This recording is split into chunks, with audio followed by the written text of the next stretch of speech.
Baik, Assalamualaikum warahmatullahi wabarakatuh. Perkenalkan, saya Muhammad Ridho Putra Pratama dengan NIM 202431115 dari jurusan S1 Teknik Informatika dari kelas D.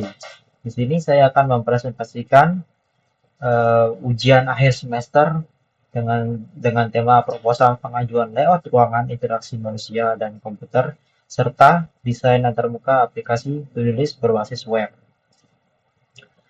Di sini saya akan pertama-tama mempresentasikan layout denah ruangan saya yang menggunakan software SketchUp. Nah, untuk desainnya sendiri seperti ini. Bisa dilihat saya menggunakan sebuah ruangan yang cukup luas, yang dimana ruangan tersebut saya menaruh sebuah meja interaksi, strip wall, dua buah lampu, satu buah AC, satu buah jendela, dan sebuah pintu. Nah, untuk ruangan interaksinya sendiri, di sini saya menaruh satu buah monitor utama, satu buah monitor eksternal, sebuah PC, meja meja dan kursi kerja, lalu ada keyboard, keyboard dan tentu saja ada mouse. Di samping meja kerjanya terdapat dua buah colokan untuk memberi daya. Lalu untuk eh, sirkulasi udara ya di sini saya menggunakan sebuah AC dan satu buah jendela utama. Lalu aksesnya menggunakan satu buah pintu. Nah, sekarang kita akan menganalisis prinsip ergonominya. Yang pertama dari aksesnya. Di sini aksesnya itu menggunakan sebuah pintu dan yang dimana pintu di sini tidak mepet dengan meja interaksinya sehingga saat pengguna ingin masuk maka masih ada cukup wilayah yang luas sehingga tidak membuat ruangan tersebut sempit dan mengganggu aktivitas kita. Lalu dari sisi pencahayaannya, di sini saya menggunakan eh, cahaya, cahaya dari lampu dinding. Bisa dilihat ada dua buah lampu dinding. Yang pertama di sini untuk menerangi tempat interaksinya. Di sini sudah cukup terang menurut saya. Lalu di sini satu lagi lampu ini untuk menerangi ruangan. Untuk pencahayaannya sendiri saya bilang sudah cukup, namun untuk keseluruhan ruangan dua buah lampu ini masih kurang. Bisa ditambah mungkin satu lagi di sini atau di tembok di sebelah dalamnya lagi. Lalu untuk pencahayaan alami di sini menggunakan dua buah jendela yang besar sehingga sudah cukup untuk menerangi sebuah ruangan. Lalu untuk sirkulasi udaranya di sini saya menggunakan jendela utama lagi sebagai sirkulasi udara alami. Lalu untuk tambahannya menggunakan sebuah AC. Selanjutnya yaitu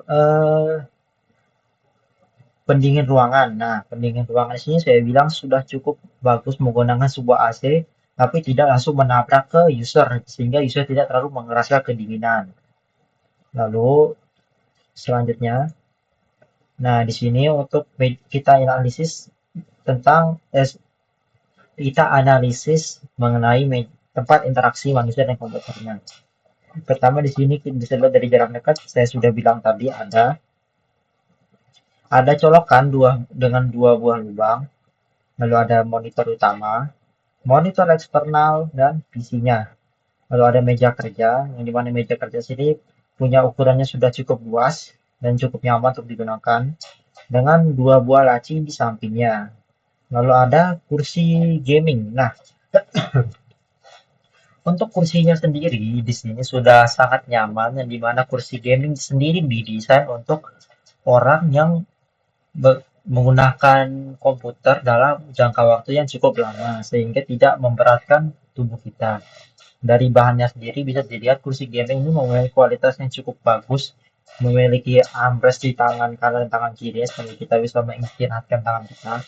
Dan untuk sandaran sendiri sudah cukup pas dan cukup tinggi sehingga tidak melelahkan bagi punggung kita. Lalu terdapat mouse dan keyboard sebagai output tambahan beserta speaker yang ada di belakang monitor. Nah, lalu untuk jarak mata pengguna dan komputer di sini sudah cukup bagus, sudah sangat jauh sekitar 30 hingga 50 cm bisa diatur menggunakan kursi gaming. Nah, karena kursi gaming sendiri memiliki ban sehingga mudah untuk digerakkan.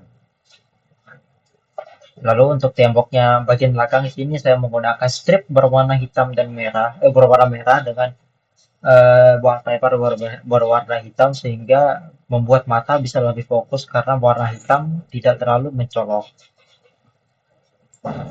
Nah, selanjutnya kita bisa lihat tentang estimasi biaya ruangannya. Sini ada beberapa komponen, jumlah, dan harganya per satu unitnya. Kita mulai dari pertama yaitu di sini ada meja kerja minimalis. Biarpun minimalis tapi tadi ukurannya sudah cukup. Dengan jumlah satu buah, dengan harga satu buah kisaran di 800.000. Lalu yang kedua di sini ada kursi kerja. Nah, tadi kursi gaming tadi kita sudah menganalisa ya. Dan juga untuk kisah perkiraan harganya kursi gaming itu antara 750 hingga 1 juta. Tapi kita ambil yang paling murah aja, yaitu 750. Lalu satu buah komputer yang include PC dan monitornya. Kita ambil di harga satuannya 6 juta. Kalau dari harga satuan 6 juta, kita mendapatkan PC dan monitor itu kisaran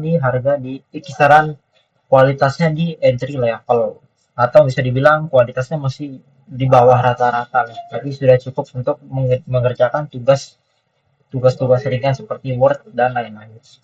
Lalu untuk selanjutnya ada AC sebagai pendingin ruangan sebanyak satu buah unit, harga 3 juta. Lalu ada LED strip dan lampu dinding. Kita ambil satu set LED strip dan dua buah lampu itu sekitar 500.000. Dan yang terakhir ada cat tembok dan dekorasi di harga 300.000. Jadi totalnya 350.000.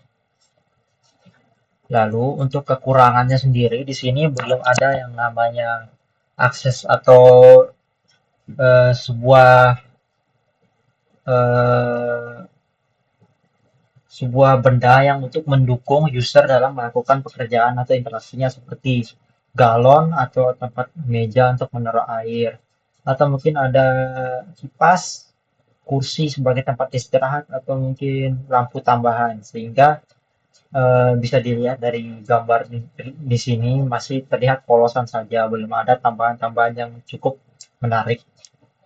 Tapi overall sih sudah cukup seperti ini. Selanjutnya saya akan mempresentasikan tentang aplikasi atau interface yang saya buat. Di sini saya membuat interface to-do list application yang dimana kita bisa lihat di sini ada nama aplikasinya, lalu ada home yang berisikan task-tasknya dan about aplikasinya. Mari kita bahas tentang tasknya. Oh, dari tampilannya dulu. Dari tampilan di sini menggunakan warna hitam, putih, biru, dan abu-abu atau hitam yang agak terang lah. Kegunaan aplikasi sini itu untuk mengelis apa saja hal yang kita lakukan hari ini dan apa yang udah dan apa yang belum. Nah, cara kerjanya mudah. Kita tinggal menulis aja di sini apa kegiatan atau task kita. Nanti kita add, bakal muncul listnya nanti di sini seperti ini contohnya.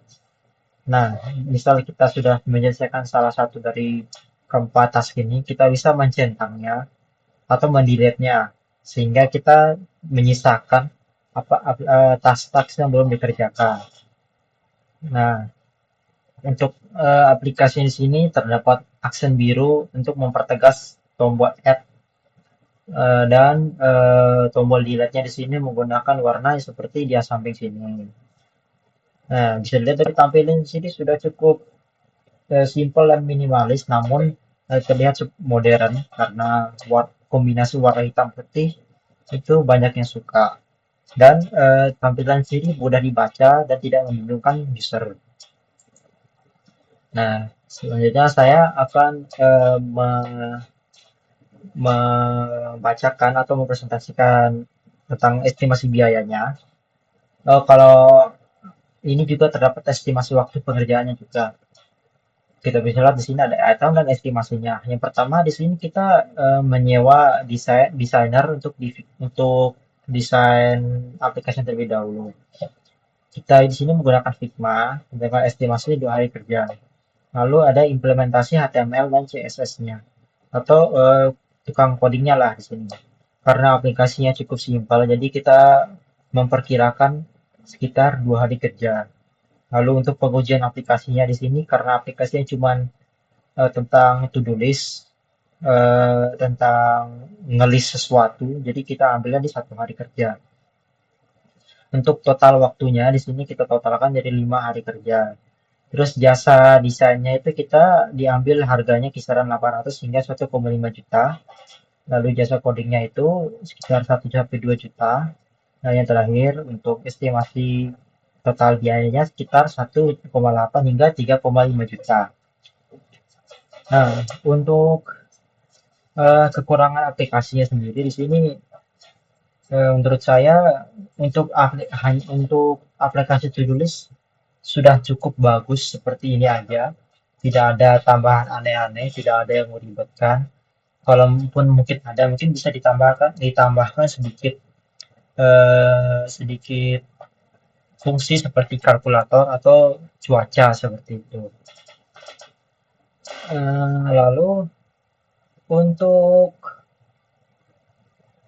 saran mungkin eh, dibuat nanti ini dibuatkan seperti animasi agar terlihat lebih responsif lagi. Mungkin sekian dari saya, sekian presentasi saya pada kali ini tentang proposal pengajuan layout ruangan interaksi manusia dan komputer serta desain terbuka aplikasi tulis berbasis web. Terima kasih. Wassalamualaikum warahmatullahi wabarakatuh.